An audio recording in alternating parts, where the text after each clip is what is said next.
नमस्कार दोस्तों, आज हम लोग बात करने जा रहे हैं 5G टेक्नोलॉजी के बारे में। यानी 5G सर्विसेज जो है भारत में शुरुआत कर दी गई।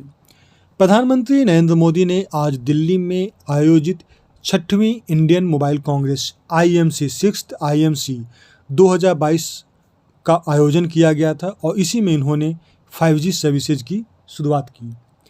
IMC यानी इंडिया मोबाइल कांग्रेस जो है ये 2017 में पहली बार ऑर्गेनाइज किया गया था और डिपार्टमेंट ऑफ टेलीकम्युनिकेशन और COAI यानी cellular operators association of India, ये दोनों मिलकर एक इंडिया मोबाइल कांग्रेस का जो सेशन चला था उसका 6ठा एडिशन 6th एडिशन इस बार किया गया है नई दिल्ली में। और नई दिल्ली में किया गया और इसी 6th एडिशन में जो है इस बार 5G भारत में 5G सर्विसेज की शुरुआत करने की बात की गई है। 5G का जो शुरुआत है वो एयरटेल और जियो अभी सबसे पहले अपना हाथ उठाया है, जिसमें कि एयरटेल अभी बोला है कि शुरुआती दौर में 8 शहर को ये टारगेट किया जाएगा और जियो जो है इसके अलावा बोला जा रहा है कि वो 13 शहरों को मजबूत करेगा और धीरे धीरे अपना टेलीकम्युनिकेशन का जो दायरा है वो बढ़ाते जाएगा और दिसंबर 2023 तक लगभग ग्रामीण क्षेत्र और शहरी क्षेत्र यानी 2023 के लास्ट तक ग्रामीण क्षेत्र और शहरी क्षेत्र दोनों जगह 5G नेटवर्क इजीली अवेलेबल सभी लोगों के पास में हो जाएगा। मतलब इतना चीप और इतना सही रेट में ऐसा टेलीकम्युनिकेशन का माध्यम इसको पहुंचाया जाएगा कि गांव से लेकर शहर तक बहुत आसानी से इसकी पहुंच बन जाएगी। तो जो इंडिया मोबाइल कांग्रेस का पहला हम लोग देख ली, पहला सेशन 2017 में किया गया था और ये डिपार्टमेंट ऑफ टेलीकम्युनिकेशन और cellular operators association of India के तत्वाधान में इसको आयोजित किया जाता है, जिसको 6ठा एडिशन नई दिल्ली में 2022 में इंडिया मोबाइल कांग्रेस का ऑर्गेनाइजेशन इसको मैनेजमेंट किया गया। फर्स्ट फेज में देखें 13 शहर को चुना गया है, जिसमें कि अहमदाबाद, बेंगलुरु, चंडीगढ़, चेन्नई, जामनगर, कोलकाता, दिल्ली, गांधीनगर, गुरुग्राम, लखनऊ, मुंबई, पुणे और हैदराबाद। तभी शुरुआत के समय में ये 13 शहर को चुना गया और एक चरणबद्ध तरीका है तो स्वाभाविक है फेज वाइज है। पहला फेज में 13 शहर को चुना गया है, उसके नेक्स्ट स्टेज में और भी कई शहरों को चुना जाएगा। ऐसे करते करते लास्ट दिसंबर तक पूरे भारत में गाँव और शहर दोनों जगह ईजीली उपलब्ध हो जाएगा। क्या है 5G? 5G नेटवर्क का मतलब हो गया 5th generation of cellular technology. Cellular technology का पहला जनरेशन है जो हमारा 1G, 2G, 3G, 4G और ये 5G है। 5th generation of cellular technology की बात करें तो इसमें हमको क्या ऐसा मिलेगा? इसमें हमको मिलेगा स्पीड। सबसे बड़ी बात है कि इसका जो डाटा ट्रांसफ़र का जो स्पीड होगा वो काफ़ी ज़्यादा होगा कंपेयर टू 3G और 4G। इसमें लेटेंसी जो है वो बहुत कम होगा। लेटेंसी का मतलब डिले टाइम होता है तो बहुत कम होगा, मतलब ये रियल टाइम में हम लोग अपने डाटा को कहीं भी ट्रांसफ़र कर सकते हैं। तो लेटेंसी एकदम नहीं के बराबर होगा, मतलब मिनिमम होगा, स्वाभाविक है। और भी इसका अपग्रेडेड वर्जन आने वाले दिनों में इसका 5th G के बाद में और भी कुछ आने वाला है, तो लेटेंसी जो है बहुत कम कर देगा। तीसरा देखें कि फ्लेक्सिबिलिटी, जो वायरलेस सर्विस जो है हमारा वाईफाई का जो सर्विस है उसमें काफ़ी ज़्यादा ऑप्शन मिलेंगे, काफ़ी फ्लेक्सिबिलिटी आपको दिखाई देगा। चौथा देखें तो 5th जनरेशन का जो स्पीड है हमारा 5G स्पीड है वो जो इसका अगर पीक टाइम में देखें जो सबसे ज़्यादा जो स्पीड जा सकता है वो जा सकता है 20 GB पर सेकंड, यानी 20 GB तक डाटा को ट्रांसफ़र 1 सेकंड में किया जा सकता है। इसके पहले क्या हम लोग देखें जो 4G डाटा था, 4G में अभी तक जो रिकॉर्ड किया गया है कि 1 GB पर सेकंड, मैंने 1 सेकंड में 1 GB मैक्सिमम गया है 4G का डाटा। तो ठीक है, तो 4G की तुलना में 5G अगर देखा जाए तो बहुत ज़्यादा यानी 20 गुना ज़्यादा दे रहा है स्पीड। जो हमारा ट्रांसफ़र का डाटा का जो स्पीड है वो काफ़ी ज़्यादा दे रहा है।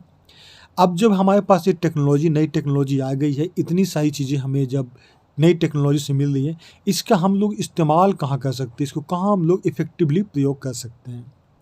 पहला चीज़ है गेमिंग वगैरह। बहुत सारे बच्चों का इंटरटेनमेंट का जो गेमिंग होता है वो ऑनलाइन गेमिंग बहुत तेज़ी से खेला जा सकता है, जो कि बच्चे बड़े बड़े सब आजकल खेलने लगे हैं। दूसरा है internet of things. Internet of things का मतलब हो गया कि सारे जो इंटरनेट से जुड़े हुए, जो कनेक्टिविटी से जुड़े हुए, उस चीज़ों को काफ़ी तेज़ी से बढ़ावा मिलेगा क्योंकि ये डाटा ट्रांसफ़र बहुत फास्ट होगा। वीडियो कॉन्फ्रेंसिंग, बहुत सारे ऐसे मीटिंग ऑर्गेनाइज किया जाता है जहाँ पे कि शरीर के साथ उपलब्ध होना मुश्किल नहीं होता है, वो कहीं डिस्टेंस में होते हैं, दूरी होती है जिसकी वजह से कम्युनिकेशन नहीं हो पाता है। ऐसे में वीडियो कॉन्फ्रेंसिंग बहुत अच्छा एक माध्यम होता है। वीडियो कॉन्फ्रेंसिंग बहुत अच्छा क्लियर होगा, जहाँ पे पिक्चर क्वालिटी क्लियर होगा और साथ साथ इसका काफ़ी अच्छा साउंड क्वालिटी होगा। तो इसके लिए क्या होगा, जब हमारा स्पीड का डाटा जो ट्रांसफ़र ऑफ स्पीड जो है काफ़ी तेज़ होगा। तो ये 5th जनरेशन से हमको वीडियो कॉन्फ्रेंसिंग में बहुत फ़ायदा होगा। रियल टाइम डाटा एनालिसिस, कुछ भी अगर कहीं भी कुछ घटना होती है उसको रियल टाइम में हम उस घटना को ऑब्जर्व कर सकते हैं, समझ सकते हैं और उसके डाटाज को एनालिसिस कर सकते हैं। तो रियल टाइम डाटा एनालिसिस हमारा बहुत क्विक एंड फास्ट होगा। बहुत सारे जो कार्स है ऑटोमेटिक कार्स, तो बहुत सारे नई तकनीकी आ जाएंगे कार्स में, जिसमें कि एक ऑटोमेटिक यानी सेल्फ ड्राइवन कार्स है, मतलब सेल्फ ड्राइव करेगा यानी कार अपने आप को ही चलाएगा, यानी विदाउट ड्राइवर। हेल्थ केयर के क्षेत्र में भी काफ़ी तेज़ी से विकास किया जा सकता है। जैसे कि पेशेंट है, अब पेशेंट के पास में कोई व्यक्ति बैठे रहने के बजाय पेशेंट के पास अगर मशीन रहता है तो डाटा ट्रांसफ़र, जो 5G डाटा ट्रांसफ़र के थ्रू उसको रियल टाइम मॉनिटर किया जा सकता है कि अभी पेशेंट का क्या स्थिति है, और दूर दराज या फिर कोई टेलीमेडिसिन के माध्यम से या फिर दूर से कहीं भी, यानी अगर यहाँ पे कुछ घटना हुआ है तो यहाँ के पेशेंट को कहीं दूसरी जगह का जो डॉक्टर है वो वहाँ से इस पे मॉनिटर कर सकते हैं, इसकी एक्टिविटी पे नज़र रख सकते हैं। तो इसमें पेशेंट्स का भी मॉनिटरिंग काफ़ी अच्छा होगा और भी इसके कई इस्तेमाल है हेल्थ केयर के क्षेत्र में। ऑटो इंडस्ट्री के क्षेत्र में देखें तो हमारा ट्रैफिक कंट्रोल में हमारा इस टेक्नोलॉजी का काफ़ी इस्तेमाल होगा। एक्सीडेंट को बहुत हद तक कंट्रोल करने में इस टेक्नोलॉजी का इस्तेमाल होगा। अगर कहीं कुछ दुर्घटना हो गई है, डिजास्टर हो गई, आपदा हो गई, वहाँ पर इस टेक्नोलॉजी का काफ़ी ज़्यादा इस्तेमाल होगा। क्यों? क्योंकि ये रियल टाइम डाटा जो हमारे पास भेजेगा तो हम लोग काफ़ी ईजिली समझ सकते हैं कि अभी चूँकि ये घटना हुआ उसके साथ ऐसा लिंक था, तो अभी क्या आगे भी कोई ऐसी घटना होने की संभावना है। यानी एक हम लोग डाटा को एनालिसिस काफ़ी क्विक कर सकते हैं। और बाकी जो है ऑटोमेटेड ड्राइवर्स, इस सब में भी इस्तेमाल हो सकता है। एग्रीकल्चर के क्षेत्र में बहुत सारी नई टेक्नोलॉजी का इस्तेमाल कर सकता है। Health care industry, MSME micro small medium enterprises है, उसमें नई नई तकनीक का इस्तेमाल कर सकते हैं। मतलब एक जो 5th जनरेशन का जो नेटवर्क है, सेलुलर नेटवर्क, वो डाटा ट्रांसफ़र का सबसे ज़्यादा मदद करेगा, और जहाँ जहाँ पे डाटा ट्रांसफ़र की ज़रूरत पड़ती है वो सब जगह के लिए काफ़ी ज़्यादा बेनिफिशियल होगा।